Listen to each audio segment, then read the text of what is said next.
KPSC ಅಧ್ಯಕ್ಷ ಶಿವಶಂಕರಪ್ಪ ಅಮಾನತು ಮಾಡಿರುವಂತಹ ವಿಚಾರ, ಕೆಪಿಎಸ್ಸಿಯಲ್ಲಿ ಈ ರೀತಿ ಆಗಿರೋದು ವಿಷಾದನೀಯ ಅಂಥೇಳಿ ಗೃಹ ಸಚಿವ ಪ್ರಿಯಾಂಕ್ ಖರ್ಗೆ ಅವರು ಪ್ರತಿಕ್ರಿಯೆ ಕೊಟ್ಟಿದ್ದಾರೆ.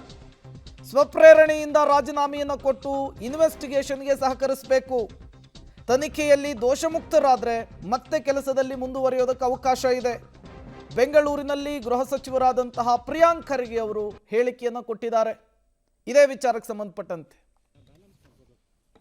ಅವರು ಸ್ವಪ್ರೇರಣೆಯಿಂದ ರಾಜೀನಾಮೆ ಕೊಟ್ಟು ತನಿಖೆಗೆ ಅವಕಾಶ ಮಾಡಿಕೊಟ್ಟು ಅದರಲ್ಲಿ ಅವರು ದೋಷ ಮುಕ್ತ ಇದ್ದರೆ ಕಂಟಿನ್ಯೂ ಮಾಡ್ಬೋದು.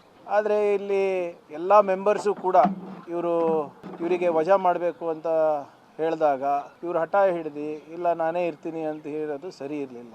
ಈಗ ಗವರ್ನರ್ ಅವರೇ ವಜಾ ಮಾಡಬೇಕು ಅಂದ್ಬಿಟ್ಟು ಆದೇಶ ನೀಡಿದ್ದಾರೆ. ಸೊ ಇದರಲ್ಲಿ what ever it is as per procedure ಏನಿದೆ ಮಾಡಿದ್ದಾರೆ. ಆದರೆ ಮುಂದೆ ಇದನ್ನು ಸರಿಪಡಿಸಬೇಕು ಮತ್ತು ಏನು ನಮ್ಮ ಯುವಕರ ಭವಿಷ್ಯವನ್ನು ಸದೃಢಗೊಳಿಸಲಿಕ್ಕೆ ಈ ಸಂಸ್ಥೆಯನ್ನು ಬಲವರ್ಧನೆ ಕೂಡ ನಾವು ಮಾಡಬೇಕಾಗ್ತದೆ. ಡೀಟೇಲ್ಸ್ ಅನ್ನು ಕೊಡೋದಕ್ಕೆ ಮಸೂದ್ ಸಂಪರ್ಕದಲ್ಲಿ ಜಾಯಿನ್ ಆಗಿದ್ದಾರೆ. ಮಸೂದ್, ಕರ್ನಾಟಕ ಲೋಕಸೇವಾ ಆಯೋಗ ಅಂದರೆ ಕೆಪಿಎಸ್ಸಿಯಲ್ಲಿ ಅಕ್ರಮ ಆಗುತ್ತೆ, ಭ್ರಷ್ಟಾಚಾರ ಆಗುತ್ತೆ ಅನ್ನುವಂತಹ ಆರೋಪಗಳು ಜನವಲಯದಲ್ಲಿ ಜನಜನಿತವಾಗಿದೆ. ಇಂತಹ ಸಂದರ್ಭದಲ್ಲಿಯೇ ಕೆಪಿಎಸ್ಸಿಯ ಅಧ್ಯಕ್ಷರೇ ಫೇಕ್ ಇನ್ಕಮ್ ಸರ್ಟಿಫಿಕೇಟ್ ಪ್ರಕರಣದಲ್ಲಿ ಅಮಾನತ್ತಾಗಿದ್ದಾರೆ ಅಂದರೆ ನಿಜಕ್ಕೂ ಕೂಡ ಇದು ಮುಜುಗರದ ಸಂಗತಿ. ಏನಾಗ್ತಾ ಇದೆ ಈ ವಿಚಾರಕ್ಕೆ ಸಂಬಂಧಪಟ್ಟಂತೆ ಮಸೂದ್? ಪ್ರೇಮ್, ಕೆಪಿಎಸ್ಸಿ ಒಂದು ರೀತಿಯಲ್ಲಿ ಸಾಂವಿಧಾನಿಕ ಸಂಸ್ಥೆ. ಅದು ಸಾಂವಿಧಾನಿಕ ಸಂಸ್ಥೆ ಆದರೆ ರಾಜ್ಯ ಸರ್ಕಾರ ನೇರವಾಗಿ ಇದರಲ್ಲಿ ಭಾಗಿಯಾಗಕ್ಕಾಗಲ್ಲ, ಯಾವುದೇ ನಿರ್ದೇಶನ ಕೊಡೋಕ್ಕಾಗಲ್ಲ. ಆದರೆ ಕೆಪಿಎಸ್ಸಿಯಲ್ಲಿ ಸಾಕಷ್ಟು ವರ್ಷಗಳಿಂದ ಹಲವು ಆರೋಪಗಳನ್ನು ಕೂಡ ಬರ್ತಾ ಇರುವಂಥದ್ದು, ನೇಮಕಾತಿ ವಿಚಾರದಲ್ಲಿ ಸಾಕಷ್ಟು ಆರೋಪಗಳನ್ನು ಕೂಡ ಕೆಪಿಎಸ್ಸಿಯಲ್ಲಿ ಬರ್ತಾ ಇದೆ. ಸದನದಲ್ಲೂ ಕೂಡ ಜೋರು ಮಟ್ಟದಲ್ಲಿ ಗಲಾಟೆ ಆಗಿದೆ ಸರ್ಕಾರ ಮತ್ತು ವಿಪಕ್ಷಗಳ ನಡುವೆ.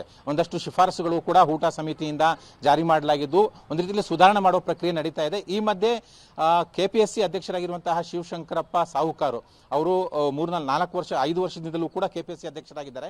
ಅವರು ತಮ್ಮ ಇಬ್ಬರು ಮಕ್ಕಳನ್ನ ಅಧಿಕಾರ ದುರ್ಬಳಕೆ ಮಾಡಿಕೊಂಡು ಸ್ವಜನ ಪಕ್ಷಪಾತದಿಂದಾಗಿ ರಿಕ್ರೂಟ್ಮೆಂಟ್ ಮಾಡುವುದಕ್ಕೆ ನೆರವು ಕೊಟ್ಟಿದ್ರು ಅನ್ನುವಂಥ ಆರೋಪ. ಜೊತೆಗೆ ಮೊದಲನೇ ಮಗಳು ಜನರಲ್ ಕ್ಯಾಟಗರಿಯಲ್ಲಿ ಆಯ್ಕೆಯಾಗಿದ್ದಾರೆ, ಅದೇನು ಸಮಸ್ಯೆ ಇಲ್ಲ, ದಾಖಲಾತಿ ಸರಿ ಇದೆ.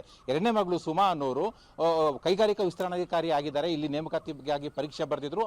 ಅವರು ಜಾತಿ ಆದಾಯ ಪ್ರಮಾಣ ಪತ್ರ ಸಲ್ಲಿಕೆ ಮಾಡಿರುವಂಥದ್ದು ತಪ್ಪು, ಲೋಪ, ಅದು ನೈಜವಲ್ಲದ್ದು. ಅಂದ್ರೆ ತಪ್ಪು ಮಾಹಿತಿ ಕೊಟ್ಟು ಜಾತಿ ಮತ್ತೆ ಆದಾಯ ಪ್ರಮಾಣ ಪತ್ರ ಸಲ್ಲಿಕೆ ಮಾಡಿರುವಂಥದ್ದು ಮೇಲ್ನೋಟಕ್ಕೂ ಕೂಡ ಕಂಡು ಬಂದಿದೆ, ಖಚಿತ ಕೂಡ ಆಗಿರುವಂಥದ್ದು.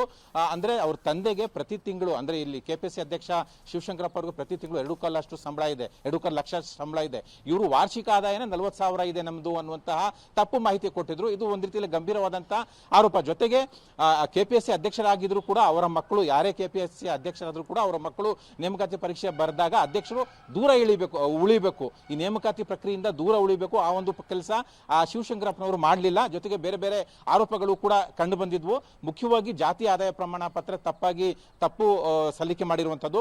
ಈ ಹಿನ್ನೆಲೆಯಲ್ಲಿ ರಾಜ್ಯಪಾಲರಿಗೆ ದೂರು ಸಲ್ಲಿಕೆಯಾಗಿತ್ತು. ಇಲ್ಲಿ ಆಂತರಿಕವಾಗಿಯೂ ಕೂಡ ತನಿಖೆ ನಡೀತಾ ಇದೆ. ರಾಜ್ಯಪಾಲರಿಗೆ ದೂರು ಸಲ್ಲಿಕೆಯಾದ ಹಿನ್ನೆಲೆಯಲ್ಲಿ ರಾಜ್ಯಪಾಲರು ಇದರ ಗಾಂಭೀರ್ಯತೆಯನ್ನು ಅರಿತುಕೊಂಡು ಇವತ್ತು ಅಮಾನತು ಮಾಡಿರುವಂಥದ್ದು. ಅವ್ರನ್ನ ಅಮಾನತು ಮಾಡಿದ್ದಾರೆ. ಜೊತೆಗೆ ಮುಂದಿನ ತನಿಖೆಗೆ ರಾಷ್ಟ್ರಪತಿಗಳಿಗೂ ಕೂಡ ರಾಜ್ಯಪಾಲರು ಶಿಫಾರಸು ಮಾಡಿದ್ದಾರೆ.